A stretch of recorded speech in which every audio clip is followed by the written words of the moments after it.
In the city of Seattle, there's a recall election against Socialist City Councilwoman Kshama Sawant.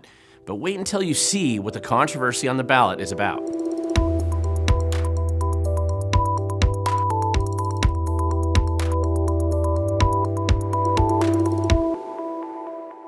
Thank you for watching. My name's Glen Morgan, and this is We the Govern.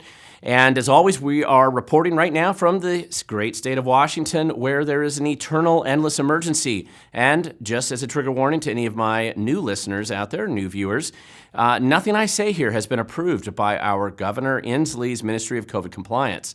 That's just a trigger warning. Although I don't plan on talking much about COVID, just to be clear, nothing I say in here is approved. So if you only want to hear what the governor has to approve, you probably want to stop watching right now.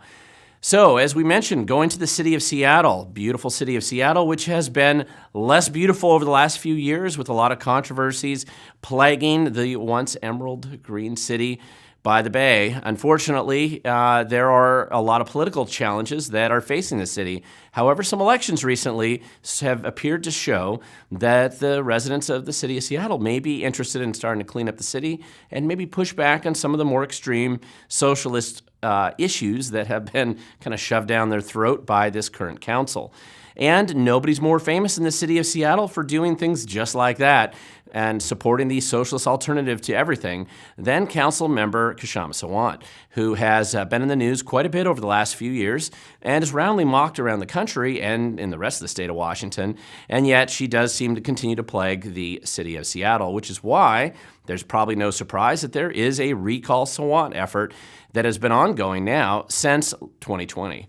And this largely stemmed out of a variety of controversies, especially involving the efforts by Sawant in 2020 to support the takeover of part of Seattle and resisting the current mayor, Mayor Durkin, who's going to be retiring here end of the month. She decided not to run again. And there was a battle between Socialist Sawant and left-leaning Democrat Jenny Durkin. And Sawant led a recall effort against Jenny Durkin. And no surprise, the more mainstream Democrats, whoever and however many of them are left in Seattle, they actually led a recall effort against Sawant. And unlike the recall effort against current mayor Jenny Durkin, the effort against Sawant actually got some traction and made news because even though these recall petitions are very difficult to get through and the state constitution allows you to do it and there's state laws set up to do it, really the bias is against anybody trying to make an effort to do a recall.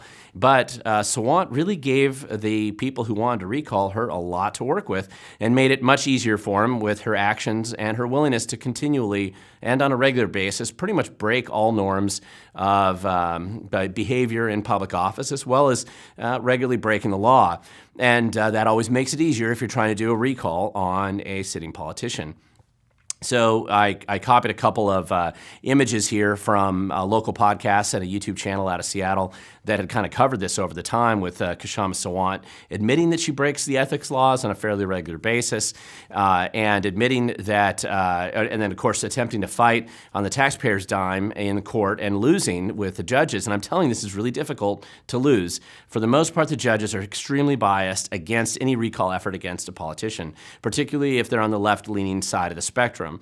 If Kshama Sawant had stuck Trump signs out in her front yard, I'm sure this would have been a much easier path. However, despite that, because of this kind of big ongoing fight and because Kshama Sawant gave her opponent so much to work with, eventually it went to the Supreme Court and the Supreme Court upheld the recall petition. So over the last number of months, there were a lot of people gathering signatures in the city of Seattle, and Kshama Sawant was not alone. I mean, she definitely had support from the collective, the socialist alternative that she represents in the city of Seattle. And I mean, this is it's more like a cult than it is a political group, but she was very well defended by the Democrat Socialists of Seattle and all the other socialists that are there, Democrat or not. And they have gotten behind her very strongly, and there was just a constant threats against the people trying to gather signatures downtown. They were oftentimes threatened by Antifa and some of these other groups in Seattle.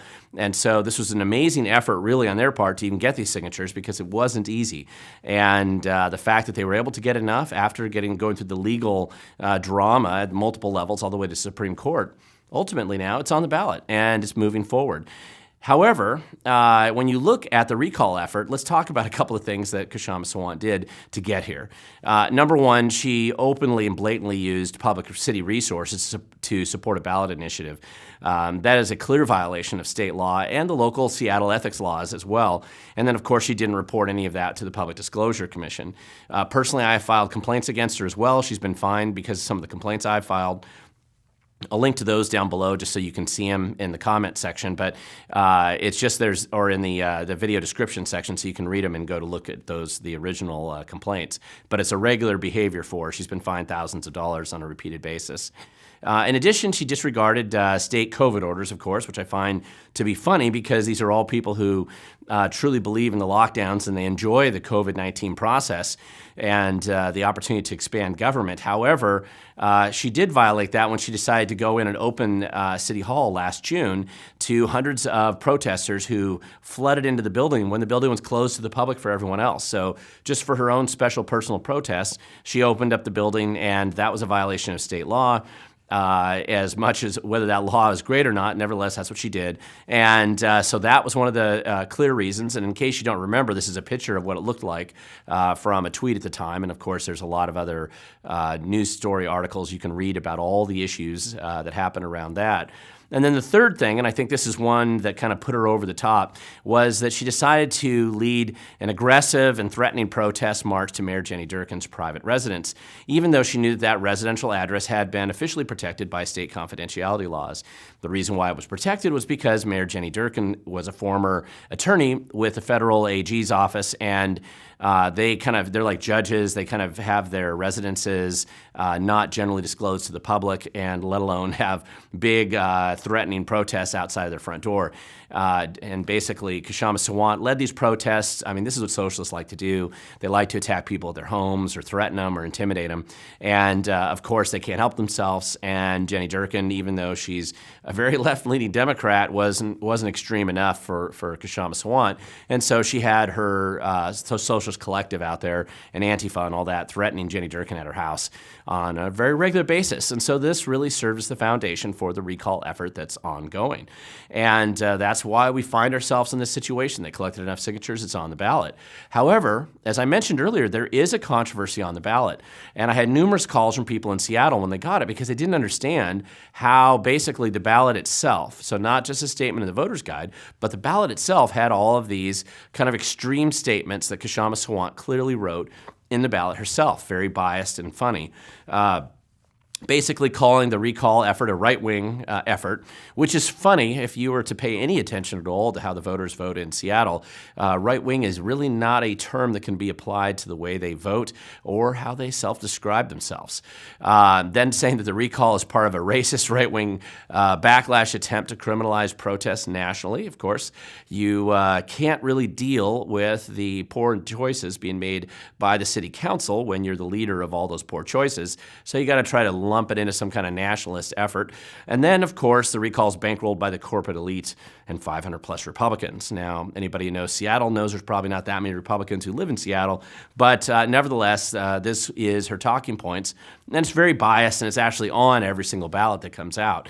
And that looks very strange because you're not allowed to make that type of hyper-partisan statements in the ballot normally. However, recall petitions, and when I first saw this too, I thought that was kind of strange as well, but it is legal for them to put out something as silly as this statement was.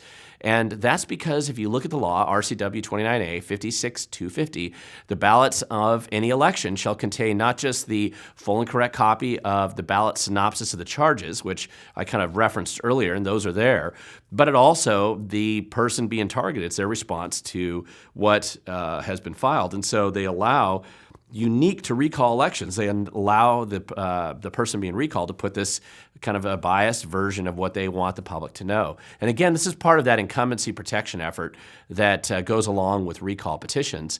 And so when you have a recall process like that, every step of the way, the process has been set up to protect incumbents. Some of it makes sense, and then some of it's relatively extreme and has kind of evolved over the last 20 years or so. So the many hoops you have to go through to get a recall, it's very different than what you have to go through in California or other states. Washington State makes it harder. But despite this, the supporters of the recall effort in Seattle succeeded in jumping through all those hoops. And now, if you live in the city of Seattle and you live in that district, you've gotten at least one of these ballots since they have been sent out by the King County Elections Department, and that department is plagued with all kinds of structural problems and internal deficiencies. It's likely that if you live there, you probably receive more than one. In fact, maybe you receive 4 or 5 or even a dozen. We're trying to figure out what the current record is for this election and how many ballots you've received. But regardless of how many ballots you've received, they all have to be in by December 7th. That's the deadline for this ballot, for this recall election. It's kind of a weird time, a little over a month after the November election. So you don't have too much time probably left to fill it out. And we'll see what the results are like, since Washington states decided to go with all mail-in balloting for elections for a long time. They tend to trickle in, and we won't know the results for sure. And I'm sure the Socialist Collective is out there doing their best to grab as many of these ballots as they can and get them filled out to support their candidate, Kshama Sawant. Regardless, that's right. You're right in the middle of it right now, and that was a controversy that I'd heard about repeatedly from people who received those ballots. And that's what's going on. All eyes will be on Seattle starting December 7th, and depending on how close the first wave of ballots are, we'll be watching closely to see exactly what happens in the city of Seattle and whether there's a Christmas present under the election tree for the people who actually live in Seattle, and whether they can start to push back against the Socialist Collective or whether they're going to be stuck with multiple more years of craziness coming out of that office. So if you enjoy what you see here, please, and you want to learn more, please go to wethegovern.com. I also link to a number of different articles below that provide a little bit more background, both on the law and the history of this recall process going back to 2020. And the thing to remember for activists, as much as this probably seemed like an impossible task originally, they got to where they are because a bunch of people got active and they were willing to show up, which just reinforces what we say at all times. And we always say here at We the Govern, the future belongs to those who show up.